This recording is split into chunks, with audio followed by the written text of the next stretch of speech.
this morning, as I mentioned earlier, the kids are with us, and it is a tough thing to be a youngster and to endure a sermon. So we had a couple of options that we were considering on the first Sunday of the month. The first was pyrotechnics, and the giving was good last year, but it wasn't that good. So we're going to go with this Plan B, which is a sermon bingo card, which is in the bulletin this morning. This is for children who are in the room who are 5th grade and under to participate in. You'll notice that in the sermon bingo card, there are words that I might say or actions that I might do. And to win bingo, you have to get 5 in a row, either straight across or up or down or diagonal. And we do have Kimberly Munifa, our kids director, is going to check the authenticity of a winning card, because Ryan Perry's in the room. He's bound to cheat. And so she's going to check the card. So at any point, if you fill out your card and you get a bingo, but since we're in church, you have to stand up and yell amen and not bingo. And speaking of Kimberly Munifa, today's her birthday, and a bunch of people are wearing orange because she's a big Vols fan. She loves the color orange. So happy birthday, Kim. There's a little plot of foot in the background for that. All right. So once again, once you finish your card, stand up and yell amen, and I'll go doo-doo-doo, walk right over, and I'll give you a surprise that's in my back pocket. All right. This morning, we're going to start a brand new sermon conversation called Key Ingredients. And this is really the culmination of some work that the bonding team did about a year ago. We got a group of people from the Cordova campus and the Arlington campus together to try to ascertain what makes Advent Advent. What are the irreducible things that cause us to be who we are? And so we began to do interviews with new members and people who've been at Advent quite a long time. We started comparing their stories to see if we could come down to 5 or 6 values that explain everything that we do here. Things that we don't have to discuss, things that we don't have to argue about, because they're simply things that happen again and again. These are what my friend Mike Moses, another pastor in the EPC, calls institutional values. They're the things that you don't have to ask, hey, should we do that again? Because we're going to do that again. For instance, when the Skillins, when we go on vacation in the summer, we go to a Wisconsin lake home where Grandma and Grandpa live in the summer, and we don't say, are we going to do that this summer? The question is, when are we going to do that this summer? And that's what happens in the life of a church as well. And so what we're going to do is we're going to talk about those 6 key ingredients over the next 6 weeks, and we're also going to talk about a practice that we're going to give ourselves to that helps animate these values. Because it does us no good to name values, to put them on a page somewhere, to put it on the website, and to say, wow, isn't that fantastic that we got some values, and not actually live these things out. We're going to have practices because it helps us to celebrate. Because perhaps you've been coming to Advent for some time, and you can't quite put words to why you called this place home at some point. I think over the next 6 weeks, you're going to hear something through the 6 talks.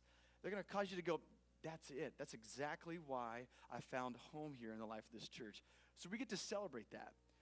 But it's also time for a gut check, because if these are our 6 values, these are the things that we must implement again and again in order to stay on brand, to continue in our story of faithfulness.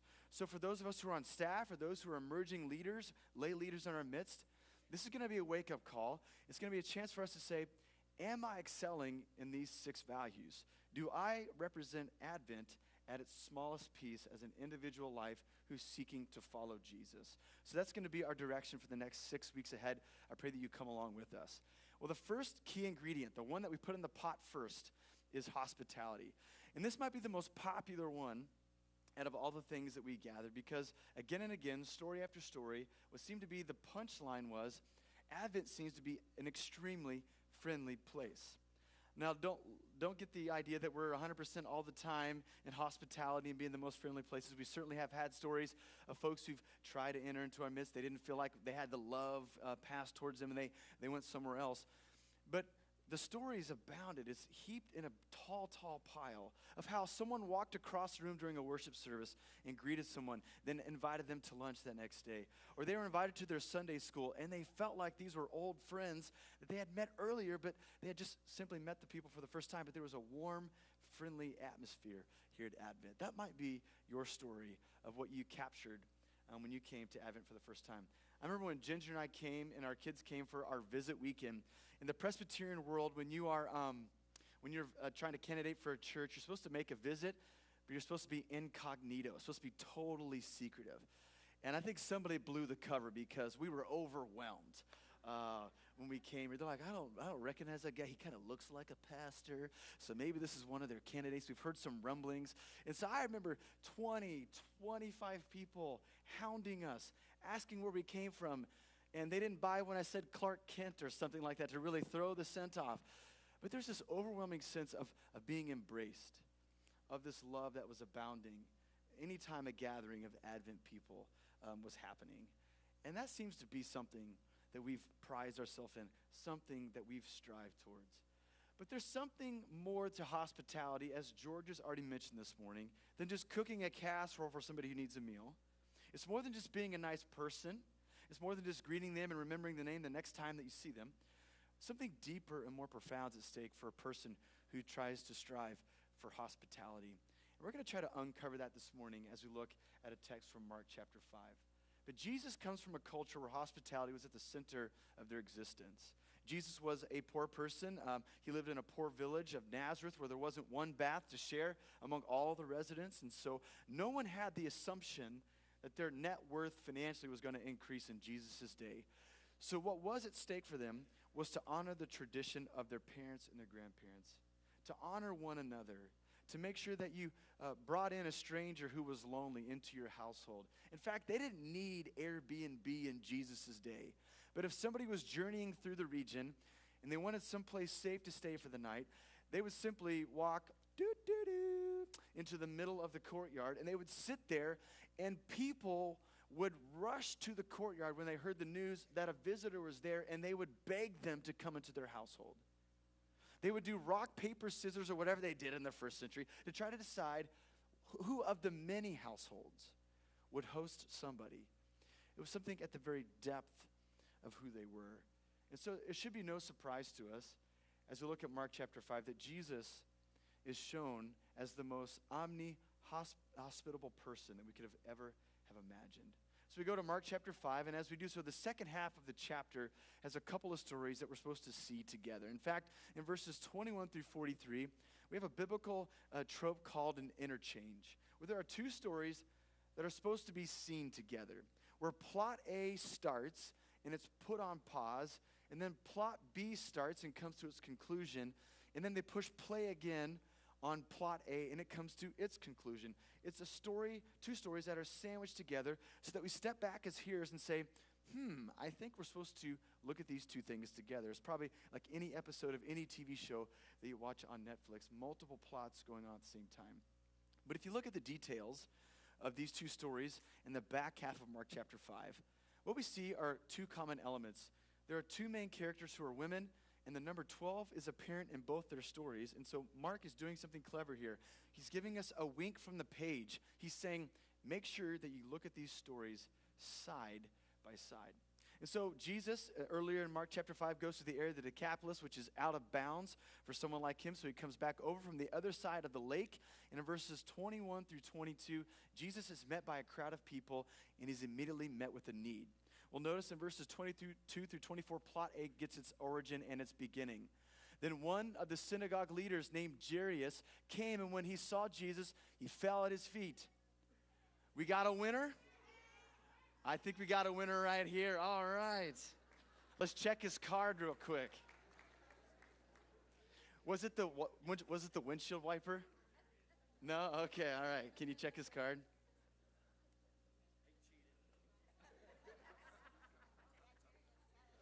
All right, you're a winner, sir.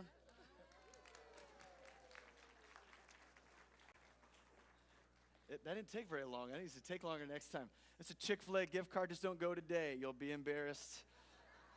If as a churchgoer, you go to Chick-fil-A on a Sunday. Anybody have done that before? Yeah, I almost lost my ordination because of it. All right.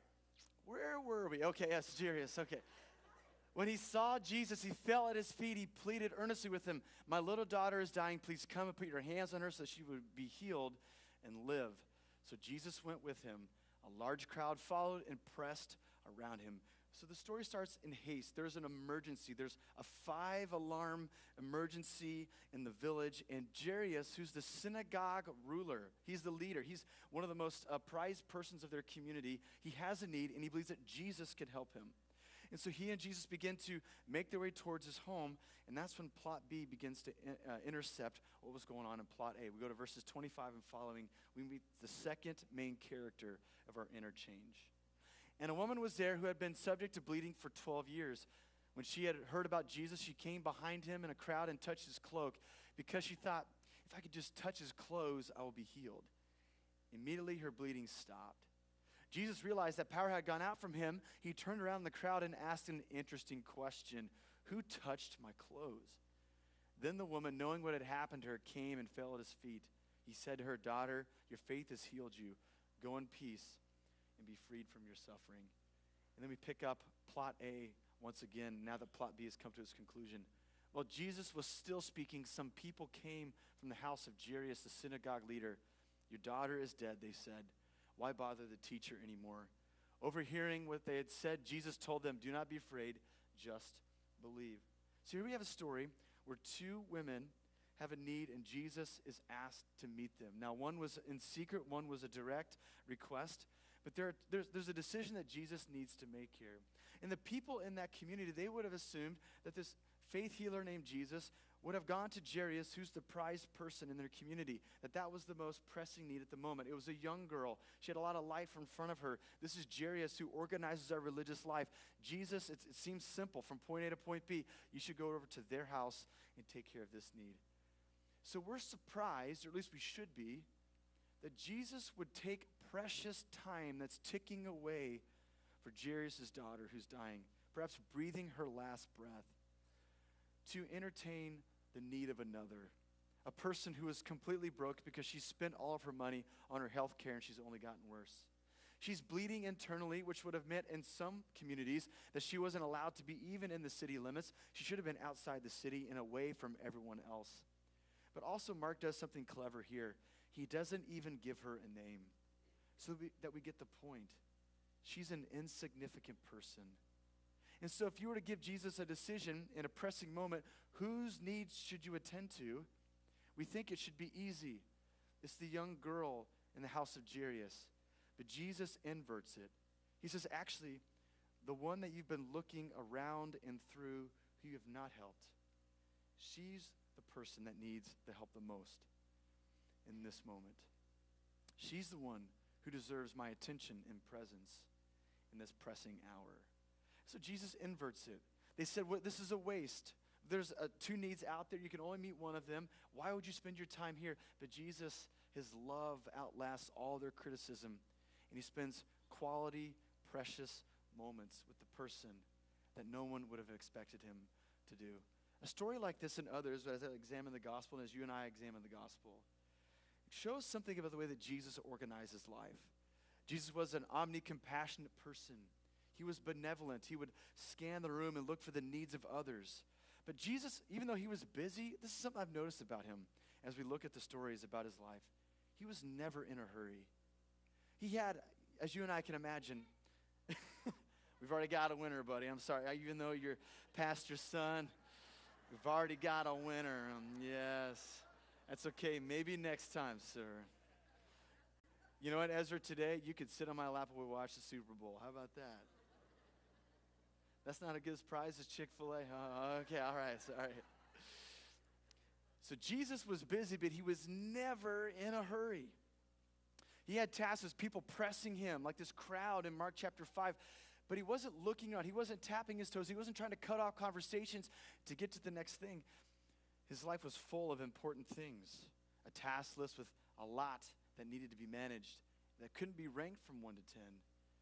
But he never looked past the need in front of him. That might be one of the qualities of a hospitable person. They don't just simply say, what do I need to get done for myself today? But they begin to fill their time and their schedule for the needs of others as well. But at the same time, they're not distracted. They're not irritable when they go about trying to do good. But they spend their most quality, deep moments with the need that's in front of them.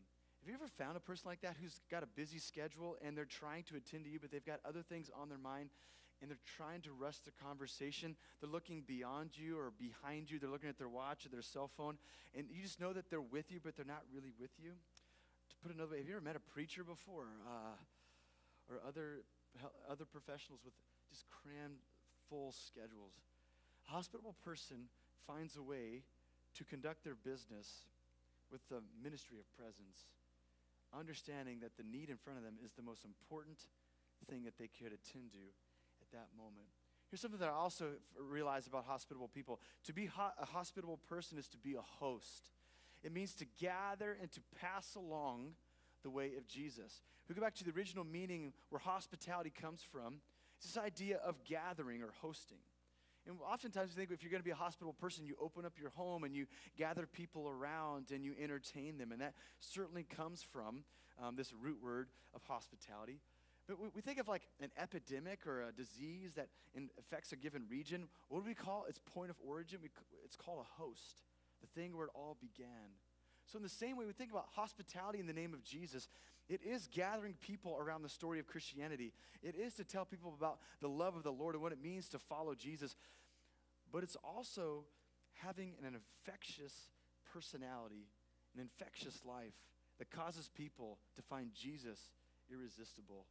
Perhaps you've met a person like that at Advent in your time here. You're a new attender here, and you bumped into a small group or a Sunday school, and there was a person in that group, somebody who was different, who had a different pattern and a different value set of lives, and you said to yourself, I've got to be like that person. They seem to follow the way of Jesus. Or to put it another way, have you met Georgia Smith?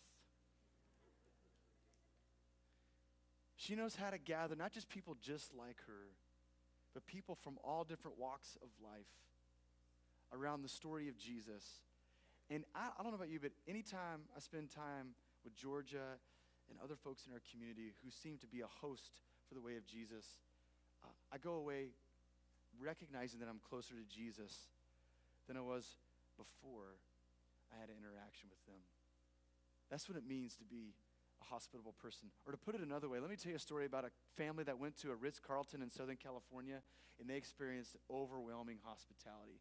Here's a picture of a stuffed animal named Joshie, who got left behind by a 7-year-old boy whose family stayed at the Ritz-Carlton in Southern California, and they got home. They didn't realize that Joshie was still left behind in their hotel room, and when Dad was trying to tuck in that 7-year-old boy and Joshie was not found, there was an emergency in the room. You ever been there before, Mom or Dad, Grandma and Grandpa?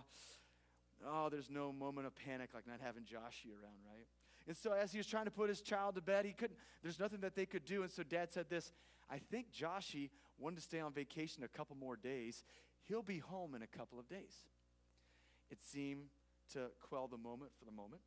So the next day, Dad got on the phone with the Ritz-Carlton and said, listen, we stayed in hotel room such and such, and Joshie, the stuffed animal, is left behind. Would you mind looking for him, and if you could find him, if you could send him home? Well, the Ritz-Carlton staff, they did something even better than we could have ever imagined. They decided, since they heard the story of the excuse that Dad gave, they posed Joshie around the property. So there's a picture of him getting some sun around the pool with sunglasses. There's a picture of Joshie. He stole the golf cart, and he made his way to the sand. Joshie is getting a manicure or a massage with some cucumber slices over his eyes. And he's been included into like the camera room, and he's helping the security staff make sure that everything is safe on the premises. So when they sent Joshie back, they sent these pictures in the box with him so that Dad's story could be smoothed over. I think if Jesus had this story in mind as he's doing his ministry, written in the Gospels, Jesus would say this: the kingdom of heaven is like a staff at the Ritz-Carlton who, when they heard Joshie needs to go on vacation a couple more days, they did all that they could to meet the need of another. You know, this staff could have just said this: sorry, Dad, life is tough, we haven't found him. Click, you know. They could have got Joshie, they could have put him in the box, and they could have sent him home, and it would have taken care of the need. But to go the extra mile seems to be a key feature of hospitality. To do something fresh, to do something that's surprising, overwhelmingly generous for the sake of another. That's the image of what hospitality might look like. Hospitality seems to start at the border, just beyond the border of general expectations. It's when we decide that the person in front of us, if they're a family member, a loved one, or a stranger, they're worth it. Their value and worth is worth it to go, not just to meet the general expectation of what everyone else is thinking, but to take it a bit further. This is the rhetoric that Jesus uses. In his teaching in the Sermon on the Mount, Jesus says, it's easy just to love and to forgive those who love and forgive you. How about those who have no skin in the game to do so? Will you love and forgive them?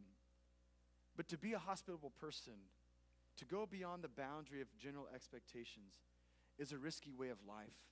Because Jesus doesn't subscribe to karma. You could be the best friend to somebody else, and they may not return that kindness to you or me. We can be hospitable to them. We can go beyond the border for them without any indication, without any proof that they're going to return it to us.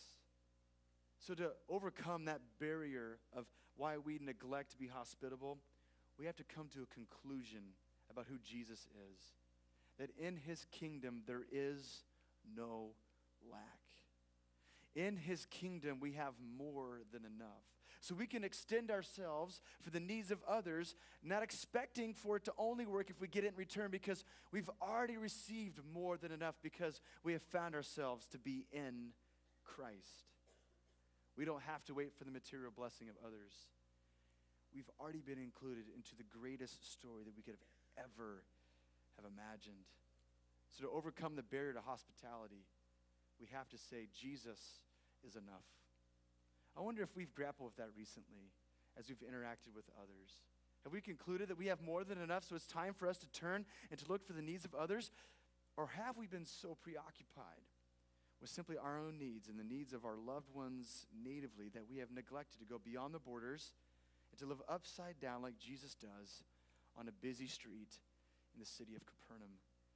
Jesus is asking us to follow him and to do the upside down thing for the sake of others. To be a church that's hospitable is to bless others.